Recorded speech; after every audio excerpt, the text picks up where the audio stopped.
অন্তর্বর্তী সরকারের যুব উন্নয়ন ও ক্রিয়া উপদেষ্টা আসিফ মাহমুদ সজীব ভুঁইয়া এবং তথ্য ও সম্প্রচার উপদেষ্টা নাহিদ ইসলামকে পদত্যাগের আলটিমেটাম দিয়ে আসিফ ও নাহিদ পদত্যাগ না করলে পিটিয়ে মারা হবে শীর্ষক মন্তব্য করেছেন বাংলাদেশ জাতীয় পার্টির চেয়ারম্যান ও সাবেক সংসদ সদস্য ব্যারিস্টার আন্দালিব রহমান পার্থ। এমন দাবিতে একটি ভিডিও ইন্টারনেটে প্রচার করা হয়। ভিডিওটির মন্তব্য ঘর ঘুরে অধিকাংশ নেটিজেনকে উক্ত দাবির পক্ষে মতামত দিতে দেখা যায়।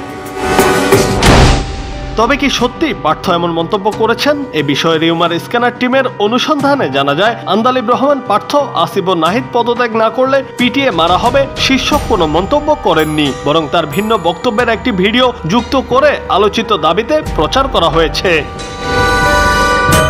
এ বিষয়ে অনুসন্ধানের শুরুতে আলোচিত ভিডিওটি পর্যবেক্ষণ করে রিউমার স্ক্যানার টিম। সেখানে ব্যারিস্টার আন্দালিব রহমান পার্থকে আসিফ ও নাহিদ পদত্যাগ না করলে পিটিয়ে মারা হবে শীর্ষক কোনো মন্তব্য করতে দেখা যায়নি। জুনায়েদ আহমেদ, বাংলা টিভি।